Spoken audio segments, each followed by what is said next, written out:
Buenas. El día de hoy vamos a estar viendo cómo realizar la prueba que lleva de nombre One Sample T-Test.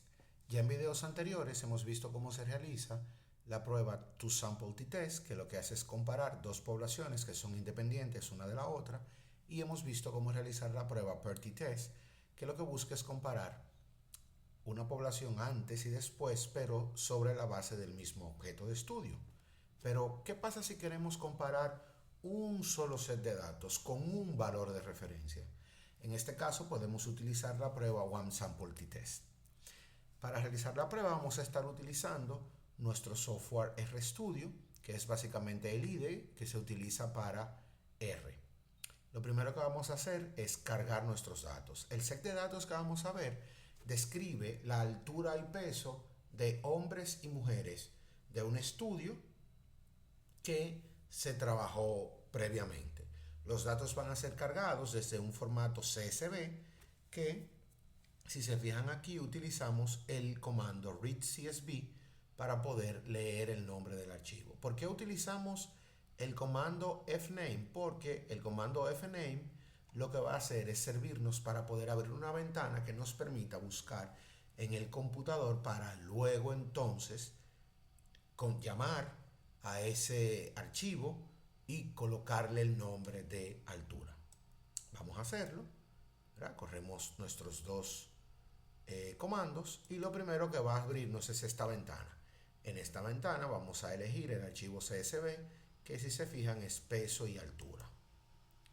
Al elegirlo, fíjense que se va a crear aquí un valor que se llama fname, que es este que tenemos acá, que no es más que la dirección donde está el archivo, y luego un valor de altura, ya que es un data frame que tiene 10.000 observaciones y que tiene tres variables. Si abrimos nuestro data frame vamos a ver que tenemos género, altura y peso. Algo que podemos haber visto de igual manera si utilizamos el comando str, que nos permite ver que tiene 10.000 observaciones, tres variables, que tiene una variable género, que es una variable de caracteres, que es hombre o mujer, tiene el peso, que es numérico, y la altura, perdón, que es numérica, y el peso, que es numérico. Vamos, para la finalidad del estudio, a trabajar solamente con las alturas de los hombres, para simplificar el, el análisis. Si se fijan aquí, lo que estamos es escribiendo una variable que se llama hombres y le estamos diciendo a R, toma los valores de altura relativos del data frame altura, relativos al peso, donde el género sea hombre. Cuando corremos este data frame, vemos que aquí se nos va a crear no un data frame, sino un vector que hemos llamado hombre, que tiene valores desde 1 a 5000, o sea, tenemos 5000 valores. Para realizar la prueba One Sample T-Test, nosotros necesitamos realizar una verificación de supuestos. El primer supuesto, el más importante, es que tenga un set de datos normales.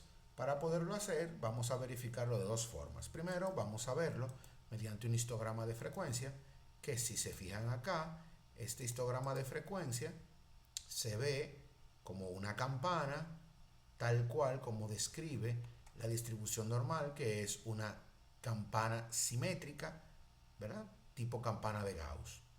Pero para estar seguro vamos a hacer la prueba de Shapiro, que lo que nos va a decir es si la data es o no es normal. Fíjense que acá le estoy colocando que debemos recordar que el valor de significancia es de 0.05. ¿Por qué? Porque al hacer la prueba lo que vamos a establecer es si este valor, el p-value, es mayor a 0.05, entonces tenemos que concluir que debemos aceptar que la hipótesis nula es la correcta, y en el caso de Shapiro la hipótesis nula es que los datos son normales.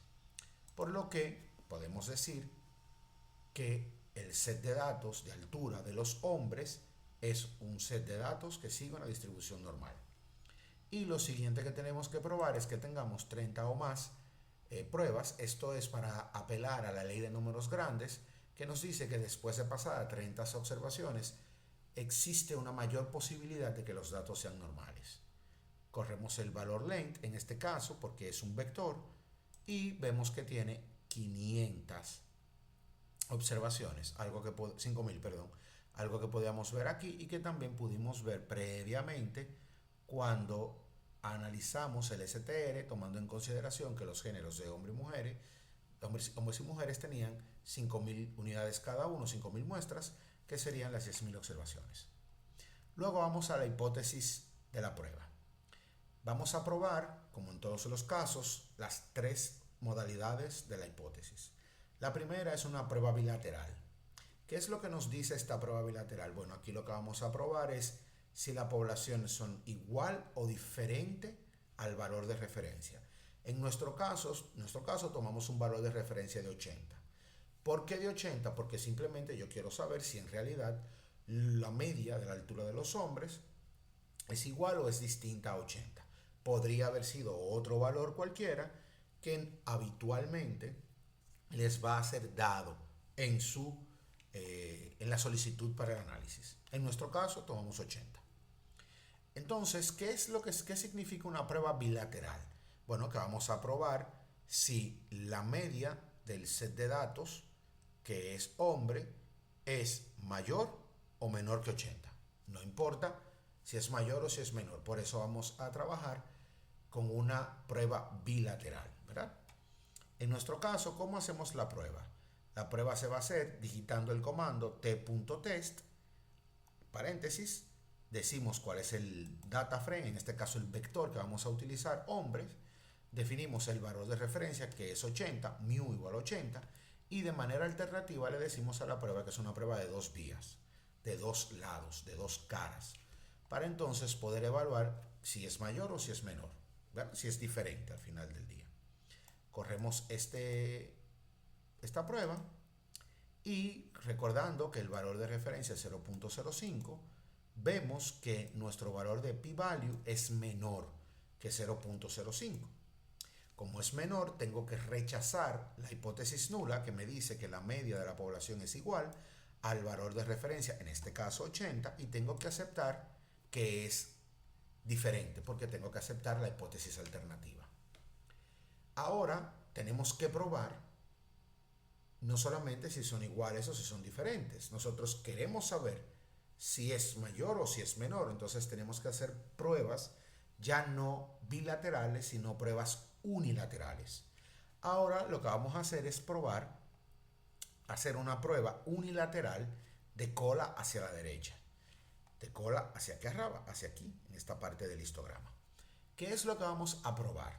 La hipótesis nula es que la media de la población es menor que ese valor de referencia, en nuestro caso 80, que estaría por acá, y la hipótesis alterna es que la media de la población es mayor al valor de referencia. En este caso vamos a utilizar la prueba t-test de manera igual, vamos a hablar del mismo vector hombres, mu igual a 80, que es exactamente nuestro valor de referencia, pero en alternative, en lugar de pedirle que sea de toSide, vamos a decirle que sea greater, o sea mayor. Si esta prueba me da un valor mayor a 0.05, entonces tengo que aceptar la hipótesis nula y decir, mira, es menor.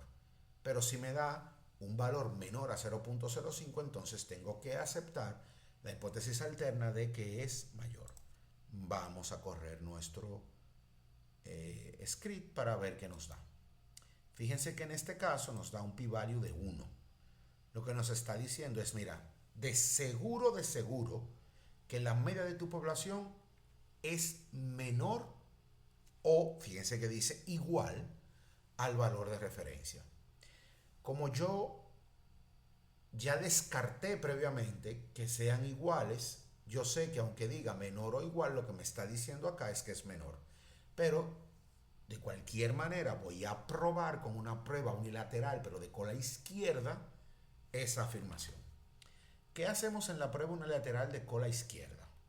En esta prueba lo que hacemos es, pues, ver si la media es mayor o igual o si simplemente es menor.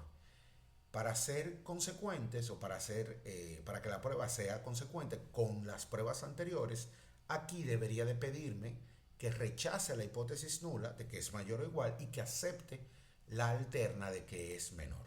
Fíjense que hacemos el mismo corrido, t.test, hombre, mu igual a 80 y en alternative, en lugar de greater o toSide, le decimos less.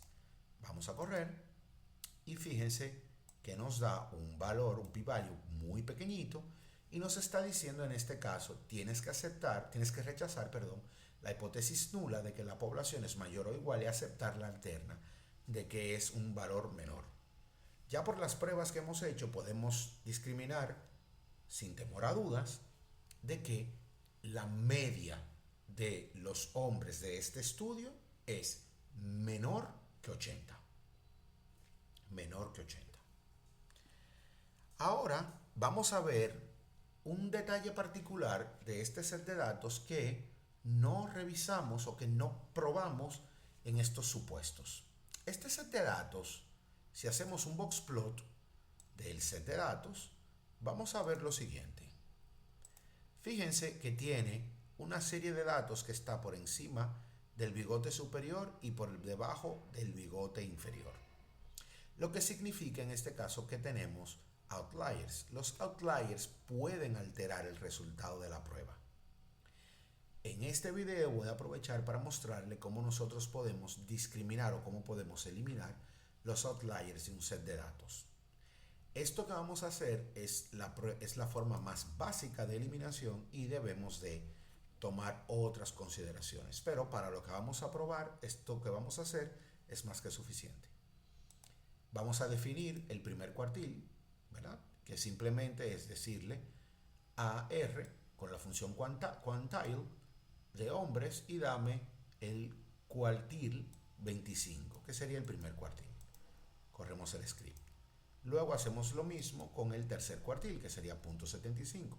Corremos el siguiente script. Si se fijan aquí, tenemos los valores. El primer cuartil es 67.2 y el tercer cuartil es 71. Luego vamos a calcular el rango intercuartil, que es la diferencia entre el tercer cuartil y el primer cuartil. Ese rango IQR, si se fijan, nos da 3.81, que no es más que 71 menos 67.2. Y con esto vamos a calcular cuál es el límite inferior que nosotros vamos a establecer para hablar de un outlier, que no es más que el primer cuartil menos 1.5 veces el rango intercuartil, y vamos a definir el límite superior como el tercer cuartil más 1.5 veces el rango intercuartil. Vamos a correr estos juntos y aquí tenemos nuestros valores, nuestro límite inferior. Por debajo de este número todo lo que esté es un outlier y por encima de este número todo lo que está es un outlier. Luego vamos de nuevo a ver nuestro set de datos hombres, pero en este caso SO, o sea, sin outliers, y lo que les estoy diciendo aquí es del set de datos hombres, que es el vector, toma todos los datos de hombres que estén por encima del límite inferior, porque por debajo de él sería un outlier, y todos los que están por debajo o igual al límite superior, porque por encima de él sería un outlier. Al correrlo vamos a tener otro data frame que, si se fijan, a diferencia del anterior, es de menor valor. Vamos a hacer nuevamente un boxplot de estos datos y ahora vemos que nos quedan puntos que están justo cercanos al bigote y que podemos considerar que no son valores atípicos. Pero algo muy importante a tomar en consideración, por lo que no debemos siempre eliminar los datos de esta manera, es que si se fijan, la prueba de normalidad, que antes nos decía que los datos eran normales, ahora nos da un valor por debajo del valor de referencia, menor de 0.05, que nos dice que al quitar esos datos, la altura de los hombres deja de ser una data normal. En este caso, luego de haber hecho esta limpieza de los datos, debemos de usar otra prueba de hipótesis distinta, que ya no sería one sample t-test, sino otra prueba como prueba de los signos, que lo que va es una prueba no paramétrica, no utiliza data normal y podríamos utilizarla. Pero para los fines del estudio que estamos realizando, de probar o demostrar cómo se realiza un one sample t-test, es suficiente y es válida la data que estamos utilizando. Muchas gracias.